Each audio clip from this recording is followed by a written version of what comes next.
ओम श्री साईनाथाय नमः। आज का साई संदेश। मेरे बच्चे, अपना समय ये सोचकर मत बर्बाद करो कि दूसरों ने तुम्हारे साथ क्या किया, बल्कि तुम अपने अपने कर्मों पर नज़र रखो। अपनी तुलना किसी से मत करो, क्योंकि तुम्हें मैंने बनाया है और तुम मेरे लिए बहुत ही अनमोल हो। तुम बहुत भटक चुके हो इधर उधर, अब तुम्हें मैं भटकने नहीं दूंगा मेरे बच्चे। बस तुम मेरे दिखाए मार्ग पर चलते रहो। जीवन के उतार चढ़ाव के बाद भी यदि कोई तुम्हारा साथ न छोड़े ना, तो उस व्यक्ति की जीवन भर कदर करना मेरे बच्चे। और कभी कभी जीवन में तुम्हारे जीवन में ऐसा समय भी आएगा जब तुम्हें कुछ भी समझ में नहीं आएगा कि तुम्हारे जीवन में क्या हो रहा है। तो उस वक्त मेरा नाम स्मरण करना मेरे बच्चे, मेरे साईं सच्चरित्र का पारायण करना। तुम्हें मैं स्वयं राह दिखलाऊंगा। कभी कभी तो अपनों का ही तमाशा बनाते हैं, तो ऐसे लोग अपने कहलाने के लायक नहीं होते हैं। इसीलिए अपने को पहचानो और उनकी कदर करो। ज़िंदगी को बेहतर बनाने के लिए तुम्हारे साथ क्या हो रहा है ये सोचने की बजाय तुम क्या कर रहे हो ये सोचना शुरू करो। सिर्फ अपने कर्मों पे ध्यान रखो, यहाँ वहाँ झांकना बंद करो। और कभी कभी जब परिस्थितियाँ बिल्कुल भी तुम्हारी समझ से बाहर हो ना, तो उस समय शांत रहकर बस मेरे मार्ग पर चलते रहो। जीवन में स्वयं तुम्हारे मार्ग बनना शुरू हो जाएगा। और जब भी तुम्हारे कर्म तुम्हारे जीवन के सामने आ जाए ना, तो कुछ ऐसे कर्म करो जिससे तुम्हारा जीवन सफल हो मेरे बच्चे, आने वाला कल अच्छा हो।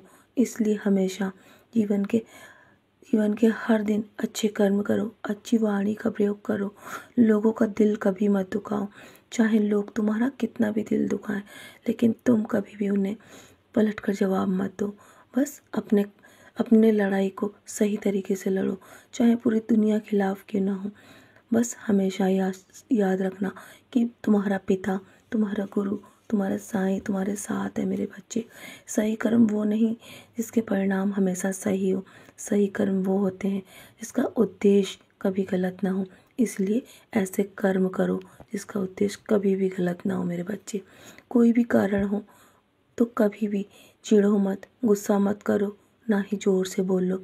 मन को हमेशा शांत रखो, विचार करो और फिर निर्णय लो। आवाज़ से आवाज़ को नहीं, बल्कि चुप रहकर और शांत रहकर तुम अपनी सारी तकलीफ़ों को दूर कर सकते हो और सारी समस्याओं का हल पा सकते हो। दुख तो होगा तुम्हें, मैं जानता हूँ, लेकिन जितना तुम मन शांत रखोगे ना, उतना ही तुम्हें जल्दी सुख प्राप्त होगा मेरे बच्चे। फिक्र ना करो मेरे बच्चे, तुम्हारे जीवन में अंतिम फैसला तुम्हारे हक में होगा। मैं हूँ ना, मैं तुम्हें कभी हारने नहीं दूंगा। जब तुमने मुझसे रिश्ता जोड़ लिया है, तुमने मुझे अपना मान लिया है ना, तो मैं तुम्हें किसी के आगे गिरने नहीं दूंगा। चाहे लोग तुम्हें लाख गिराने की कोशिश करें, मैं तुम्हारे साथ हूँ मेरे बच्चे। लाख तुम्हें बदनाम करने की कोशिश करें, पर मैं तुम्हें कभी भी किसी के सामने अपमानित नहीं होने दूंगा। निश्चिंत रहो, उन्हें अपने कर्मों की सज़ा अवश्य मिलेगी। और तुम्हारे जीवन में बस तुम मेरी भक्ति कर रहे हो ना, तो तुम कभी भी स्वयं को कमज़ोर मत समझो। तुम बहुत शक्तिशाली हो, तुम्हारे हर आंसुओं का हिसाब होगा। मत हारना। तुम्हारे अकेलेपन में मैं खुद तुम्हारे साथ हूँ। मैं जानता हूँ तुम रोज़ रो कर सोते हो ना, लेकिन मेरे बच्चे, खुद को संभालना सीखो। मैं तुम्हारे जीवन में तुम्हें ऐसा आशीर्वाद दूंगा जैसे लोग देखते रह जाएंगे। सब कुछ तुम्हारे जीवन में अच्छा होगा मेरे बच्चे। मैं हूँ ना, मैं तुम्हें सदा सुखी संपन्न रहने का आशीर्वाद देता हूँ। अब तुम बहुत ही भाग्यशाली हो। तुम्हारी तुलना तुम किसी से मत करो। मैं हूँ ना, मैं तुम्हें कभी नहीं छोड़ के जाऊँगा। चाहे दुनिया तुम्हारा साथ दे या ना दे, पर मैं हमेशा तुम्हारे साथ हूँ। तुम्हें जल्दी लक्ष्य की प्राप्ति होगी। जो लक्ष्य तुमने तय किया है ना, जल्दी तुम अपने लक्ष्य तक पहुँच जाओगे मेरे बच्चे। तो चलो, मुस्कुराकर अपने आज के दिन की शुरुआत करो, क्योंकि तुम्हारे जीवन में अंतिम फैसला तुम्हारे हक में होगा और तुम्हें लक्ष्य जल्दी प्राप्त होगा। मेरा आशीर्वाद सदैव तुम्हारे साथ है। सदा खुश रहो मेरे बच्चे, यूं ही मुस्कुराते रहो।